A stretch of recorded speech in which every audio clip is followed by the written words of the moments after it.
Go to London, talk with Steve Woolfe, city spokesman for the UK Independence Party. Steve Woolfe, welcome to the Kaiser Report. Thank you, Max, and thank you for inviting me to your show. I'm really looking forward to being on. All right, Steve Woolfe, your party, UKIP, is calling for Greece to return to the Drachma. Talk about this. Well, Greece has to return to the Drachma, Max, because it's in their best interest. It's in the interest of their people, and it's also ultimately in the interests of the European Union and its people.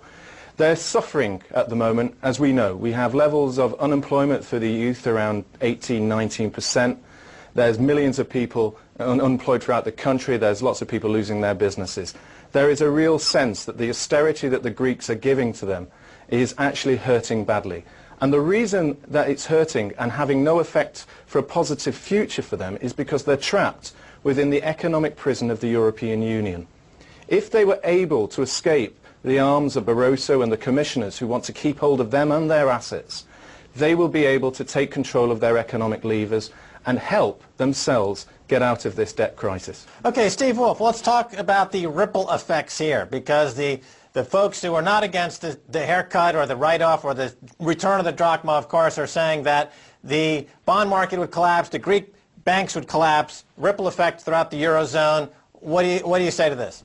I think there would be some dark times ahead for Europe if, either way, if we don't take and allow Greece to escape from this economic prison, then we'll see a long period of time where the European people have to pay for this massive debt. And we can talk about the EFSF and its extended bailout. I'm sure we'll go into that in greater detail. But if we do allow them, there would certainly be some form of ripple effect. But would that necessarily be as bad as the doomsayers of Christine Lagarde and the IMF and the European Union? I'm not so sure it was. What we're doing is, when we're hearing them say Europe will collapse into a mess, they are trying to scare us into not doing something that we should be allowing Greece to do, which is give them their freedom. There's no doubt, and I'm sure you hear this all the time, that Baroness Ashton and her team of diplomats are wandering around Washington threatening that if the bailouts don't occur, then we will have 1930s-style unemployment and recession throughout Europe. There'll be doom, there'll be gloom, there'll be the rise of the far right. That, I don't believe, will happen. This is them trying to protect their jobs, and they're also trying to protect this creation of a country called the United States of Europe. The ripple effect will be there, but don't believe it to be as bad as they are trying to paint out. Steve Woolfe, can people point to Iceland and say that, well, you know, they basically defaulted, they took their medicine, 2 years later they're now growing?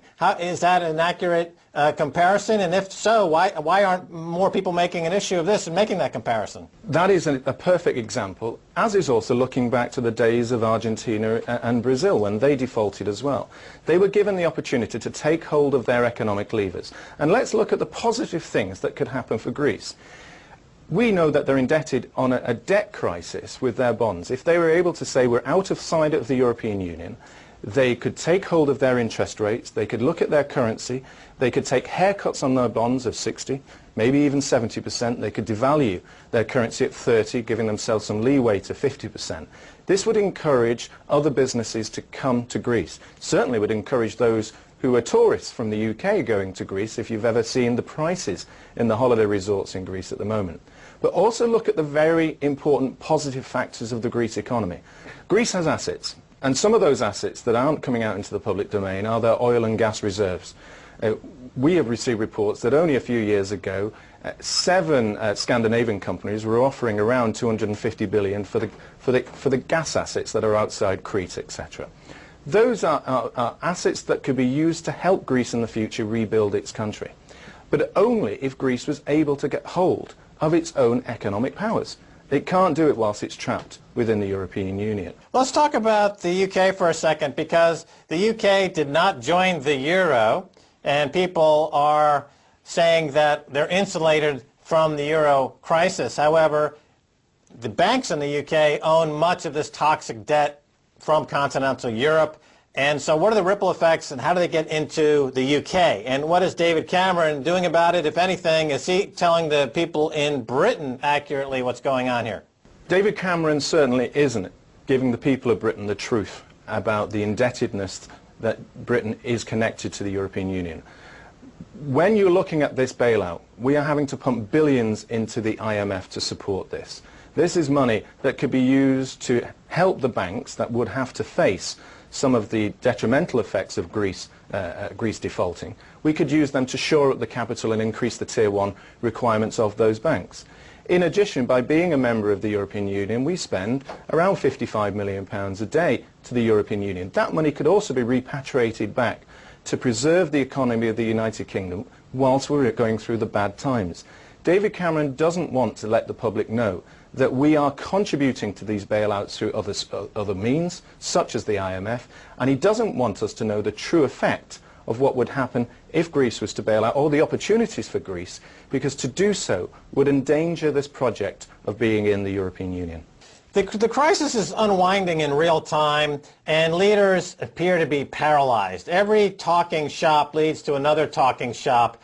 Their policy seems to just let this train wreck happen and then pick up the pieces afterward. There's no proactive policies whatsoever, and I'm sure that the pivotal country here is Germany.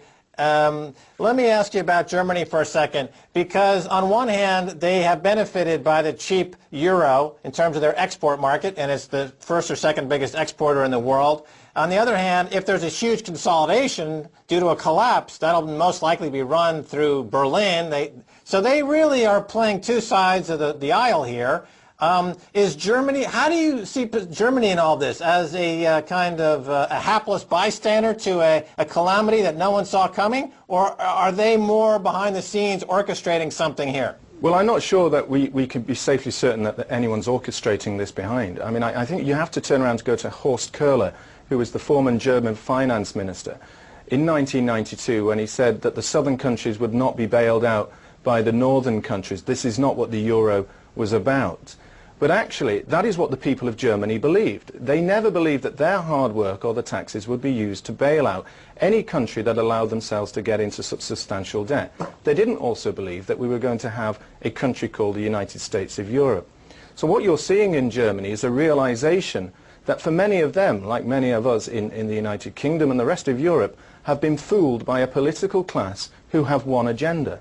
If you take some of the polls that happened over the weekend, as UKIP have read and I've seen have been published, 48% of Germans now would start supporting a Eurosceptic party, i.e. one of those that believes they should get out of the European Union.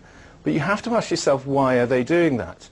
They don't want to see the danger of the bailouts affecting their country. They don't want to see their lifestyles affected in the same way. They know that if they put debt upon debt to build more debt, which is effectively what these new bailouts from the EFSF is, it's a country default scheme. It's a large Ponzi scheme of debt derivatives. They don't want to be part of that because they know ultimately it will be Germany that is on the line.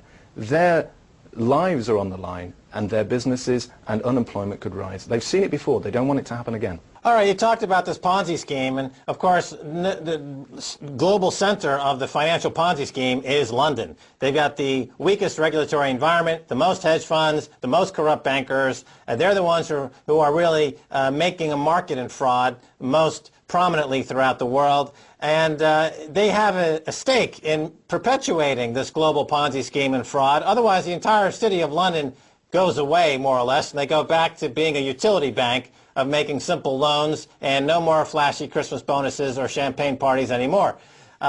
Is David Cameron basically just completely in the pocket of the banksters at this point, and there's no hope for any accountability at all in the City of London? Well, I don't think that David Cameron can be seen to be a supporter of the banks in the United Kingdom, or indeed the financial services industry as a whole. But let me just cut in here for a second, because during the recent looting episodes in the UK, Cameron's out there castigating the looters, while at the same time he is petting and aggrandizing all of the looting bankers. He seems to be talking out of both sides of his mouth. I mean, either he believes in looting as a business model for his country, or he's against looting. He has to pick one or the other. The UKIP, I would imagine, has a position. What's UKIP's position? Well, UKIP's position on the financial services industry in the UK is very clear. We must support one of our most important industries. Right, so let's get some facts on this.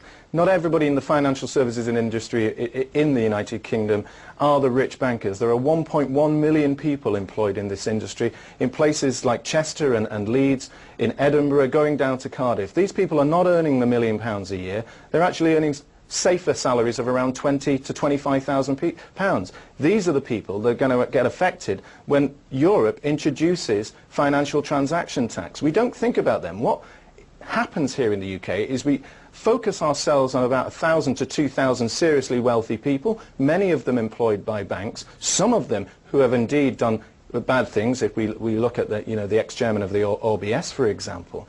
But that can't be applied to the whole of the industry as a whole. So UKIP is supporting them, whilst at the same time we don't support those who commit blatant fraud, who go out and commit serious crime. And that's why when you look at the offences that were occurred by the looters in the streets around the country, is you can't allow that sort of looting to happen with the purposes that they were intended. It wasn't about a political statement. They were simply out to try and steal from shops. And that would apply equally. Or give them a banking license and have them work at Goldman Sachs or Barclays or HSBC and boost the GDP of the UK, because it's a country built on banking fraud. But let me jump to a tweet I got from the Max Kaiser Twitter account. This is from Mr. Canning, who asks, where does Steve C. Sterling going as the Bank of England with more quantitative easing, while the euro hopefully possibly takes a nosedive? So how does the Bank of England's quantitative easing program affect the pound going forward, as you see it? Well, I think really what's going to happen is more affect not necessarily what quantitative easing does to the pound. It's really what's going to happen in the United States to the dollar.